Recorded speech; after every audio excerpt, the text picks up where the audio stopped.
नमस्कार मित्रों, मैं एक नई वीडियो के साथ हाजिर हूँ।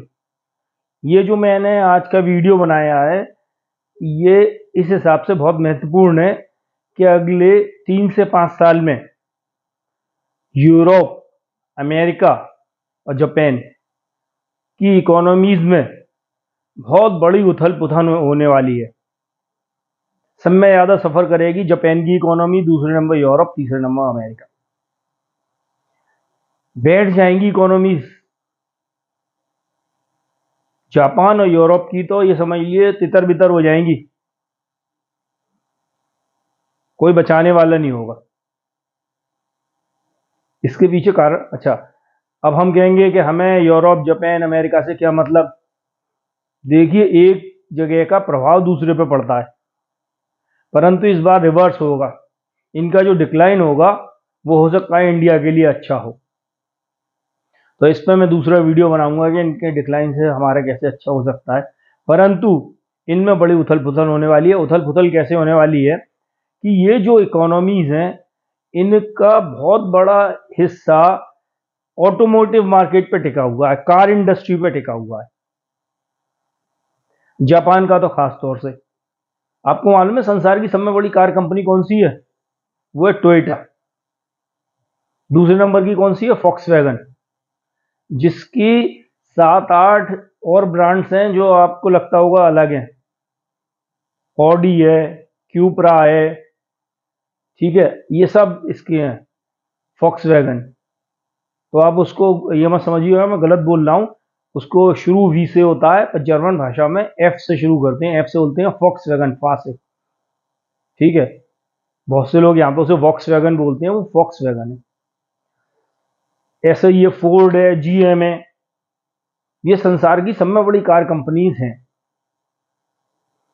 और ये इनकी कार की जो कंपनीज हैं, जो इंटरनल कंबस्चन इंजन से चलती हैं, जो इंजन से चलती हैं, ये खत्म होने वाली हैं। आने वाला जमाना इलेक्ट्रिक का है, और ये कंपनीज कोई भी उसके लिए तैयार नहीं है। जैसे कि एक कंपनी है BYD और टेस्ला, जो इनसे सालों आगे हैं टेक्नोलॉजी में, स्केल में, इलेक्ट्रिक गाड़ियां बनाने में, और ये अब उनको कैचअप नहीं कर सकते। वो दसियों साल आगे हैं जो ट्रेडिशनल कार कंपनी है। अब देखिए, इन कार कंपनीज में बताऊं हो क्या रहा है। होंडा इस साल अपने 3 प्लांट्स पूरे संसार में बंद कर रहा है। एक एक करके सबके प्लांट्स बंद हो रहे हैं। निसान का जो प्रॉफिट है, जापान की कंपनी है, उसका प्रॉफिट 99% गिर गया है इस Q2 में, Q1 के मुकाबले। 880 मिलियन से डॉलर से $6.5 मिलियन रह गया है। ऑडी अपना ब्रूसेल्स में प्लांट बंद कर रही है, जिसकी एक साल पहले 1,20,000 उत्पादन क्षमता थी। अब वो केवल 40,000 गाड़ियां उत्पादन कर रहा है, क्योंकि डिमांड नहीं है। मैसरेटी है, इटालियन अमेरिकन ग्रुप है, वो दो को मर्ज करके बना था 2021 में। एक तो फोर्ड क्राइसलर था, दूसरा कोई और ग्रुप था, कार कंपनी, दोनों को मर्ज करके बना था। बहुत बुरी हालत में, ठीक है। उसके जो प्रॉफिट्स हैं वो पिछले साल के मुकाबले $6.2 बिलियन से नीचे हैं। संसार का दूसरा सबसे बड़ा ग्रुप है फॉक्सवैगन, उसकी तुलना, उसकी कार की बिक्री पिछले साल के मुकाबले 4% गिर गई है। जबकि ओवरऑल संसार में कारों की बिक्री इस साल बढ़ी है, बढ़ते हुए बाजार में ये गिर रहे हैं।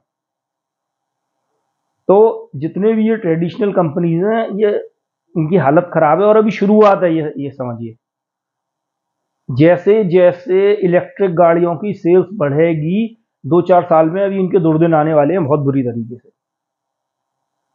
और जब इनके दुर्दिन आएंगे ना, पूरी अर्थव्यवस्थाएं जो ऑटोमोटिव इंडस्ट्री पे टिकी हुई हैं, जो कार इंडस्ट्री पे टिकी हुई हैं, उनके करोड़ों लोग बेरोजगार हो जाएंगे।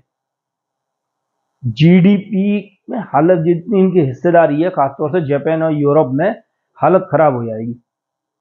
और ये हालत खराब होगी 4 तरीके से। मैं आपको बताता हूं कैसे कैसे।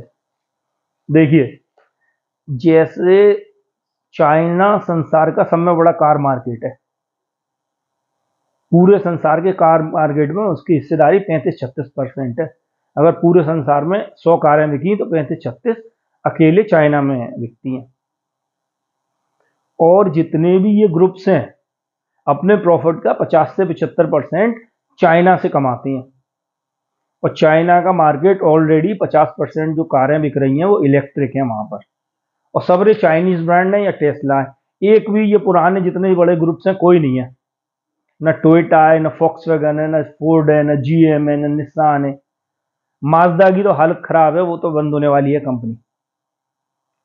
ठीक है, आपको देखिए मैं एक एग्जांपल से समझाता हूं, आप समझिएगा। इंडिया में कंपनी है मारुति सुजुकी। तो मारुति तो इसलिए नाम रखा गया था, पहले इंडियन गवर्नमेंट और सुजुकी का ज्वाइंट वेंचर था, अब पूरी ओनरशिप सुजुकी के पास है। तो आप ये समझिए सुजुकी की जैसे सेल है, मान लो Q2 के अंदर हुई है करीब 70,000 करोड़ की, करीब करीब। तो उसमें 38,000 करोड़ तो मारुति की सेल हुई है इंडिया में, उसका शामिल है। तो उसकी सेल में करीब 60% हिस्सेदारी तो इंडिया की, ये जो मारुति खड़ी है, ये सुजुकी खड़ी है मारुति सुजुकी, इसकी है। और उसके जो टोटल प्रॉफिट्स हुए हैं, जैसे उसकी इंडिया के अलावा और भी जगह सब्सिडियरी है, और जितने प्रॉफिट्स हुए हैं उसमें से 75% जो इंडिया में मारुति सुजुकी है, तो सुजुकी ग्रुप का 75% प्रॉफिट इंडिया से हो रहा है। और जो 25% हो रहा है उसमें भी जो इंडिया से अपनी टेक्नोलॉजी दे रहे हैं, तो उसकी रॉयल्टी भर भर के ले रहे हैं।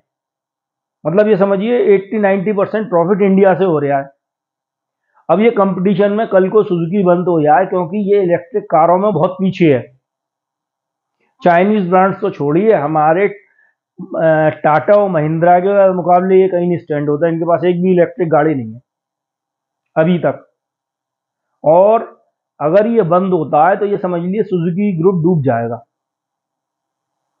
अगर इंडिया में सुजुकी को झटका लगता है तो।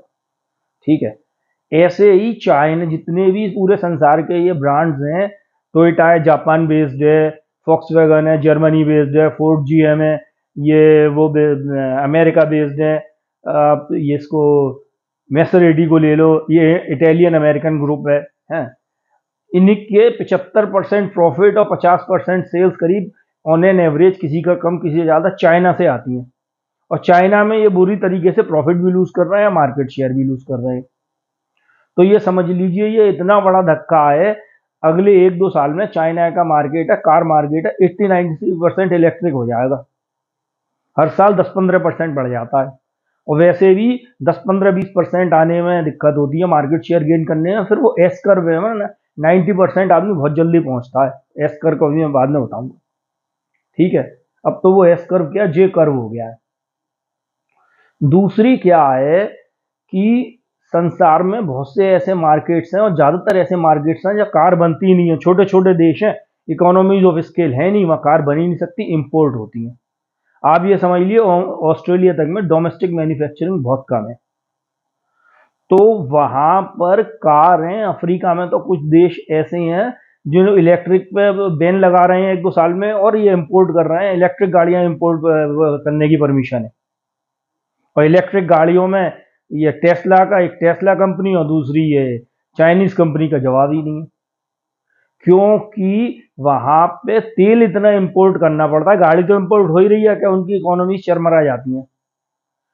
तो अब दुनिया में कुछ ही देश हैं, 20-22 देश होंगे जब कार मैन्युफैक्चरिंग होती है। 197 में से शायद 197 है टोटल, बाकी सब इंपोर्ट करते हैं। ऑस्ट्रेलिया जैसा भी बड़ा मार्केट, वहां पे भी मैन्युफैक्चरिंग बहुत कम है, ज्यादातर इंपोर्ट होती है। तो वो सब मार्केट्स हैं, वहां पर ये इलेक्ट्रिक गाड़ियां छा जाएंगी, क्योंकि पेट्रोलियम के जो प्रोडक्ट्स उन्हें वो इंपोर्ट करने पड़ते हैं, या मान लो रिफाइनरी है तो क्रूड ऑयल, उसका बहुत बड़ा जो फॉरेन एक्सचेंज रिजर्व पे प्रभाव पड़ता है वो बहुत ज़्यादा है। और ये देश बहुत जल्दी से एम्ब्रेस करेंगे जैसे थोड़ी और सस्ती होती। ठीक है, तीसरे क्या कर रही हैं ये इलेक्ट्रिक कंपनीज, ये जाके बाहर के देशों में, अमेरिका और यूरोप ने टैरिफ्स लगा दिए चाइनीज गाड़ियों पे, क्योंकि वो इतनी सस्ती, इतनी एफिशिएंट हैं कि इन मार्केट्स में जो इनके अपने जो पेट्रोल डीजल वाली गाड़ियां, इंजन वाली गाड़ियां, वो कॉम्पीट नहीं कर सकती, तो भर भर के टैरिफ्स लगा दिए हैं कि चाइना के ब्रांड नहीं आ पाए। वो भी बड़े होशियार हैं। मैक्सिको से फ्री ट्रेड एरिया है, तो मैक्सिको जाके लगाएंगे फैक्ट्री। अब पूरा तो आप अपने उनसे वो ट्रेड का, फ्री ट्रेड का एग्रीमेंट खत्म करो, जो हो ही नहीं सकता। दूसरे क्या कर रहे हैं, ये ब्रांड्स खरीद रहे हैं। ये जाके अभी तो नहीं खरीद रहे, अब जैसे इनकी मैसेरेटी से बात चल रही है, स्टेलेंटिस से बात चल रही है। स्टेलेंटिस का एक ब्रांड है मैसेरेटी, सॉरी मैं इतनी देर से मैसेरेटी कह रहा था, स्टेलेंटिस ग्रुप है, ये दो को मर्ज होके बनाता है, इनका ब्रांड है मैसेरेटी। तो चाइना को खरीदने की बात चल रहे हैं। और ये देखिए, जो समय पहले अगर कोई ग्रुप बिकेगा तो वो होगा स्टेलेंटिस, और बहुत सस्ते में खरीद लेंगे ये। चाइना में क्या हो रहा है, जो फैक्ट्रियां हैं बंद हो रही हैं, जो इंजन कार्स बना रही हैं, बनाती थी विदेशी कंपनियां, उन्हें चाइनीज ब्रांड खरीद रहे हैं, BYD, जीली, जीकर, और उनको इलेक्ट्रिक में कन्वर्ट कर रहे हैं, कौड़ियों के भाव खरीद रहे हैं। कोई प्लांट अगर मान लो $2 बिलियन में खरीद लगाता, तो 200 मिलियन में खरीद ले रहे हैं, 10 गुने कम में। तो अब ये क्या करेंगे कि मैसेरेटी ब्रांड खरीदेंगे। अब मैसेरेटी ब्रांड खरीदेंगे, इनकी कोई अमेरिका में फैक्ट्री है, इनकी हो जाएगी, उसको इलेक्ट्रिक में कन्वर्ट करके बेचेंगे। कर लो, आप रोक लो, क्या करोगे। तो चौथे क्या है कि ये अभी लगा रहे हैं टैरिफ्स, पर चाइनीज कार इतनी तेजी से, इतनी सस्ती, इतनी बढ़िया होती जा रही हैं कि आप लगा लो टैरिफ्स। और टैरिफ्स लगाओगे जो वहां पे जाके फैक्ट्री खोलेंगे, इंपोर्ट ही तो नहीं कर सकते, एक्सपोर्ट ही तो नहीं कर सकते चाइना से, कस्टम ड्यूटी बहुत ज्यादा है। वहां पे जाके ये फैक्ट्रीज लगाएंगे, और फैक्ट्रीज लगाएंगे, ये तबाह कर देंगे। तो आप ये समझ लीजिए, ये 3 4 5 साल में अमेरिका को छोड़ के, क्योंकि वहाँ टेस्ला है और वहाँ कंपटीशन बहुत है और टेक्नोलॉजी वहाँ इतनी पीछे नहीं है, यूरोप और जापान, खासतौर से जापान का बहुत बहुत बड़ा हिस्सा ऑटोमोटिव इंडस्ट्री पे डिपेंड है। तो वो तबाही के गर्त में जाने वाले हैं, यूरोप जाने वाले हैं, 3 4 साल में इनकी ऑटो इंडस्ट्री तबाह हो जाएगी। अब ये इंडिया के लिए कैसे अच्छा हो सकता है, ये मैं अगली वीडियो बनाऊंगा।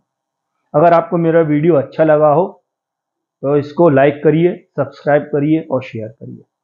नमस्कार मित्रों, जय हिंद, जय भारत।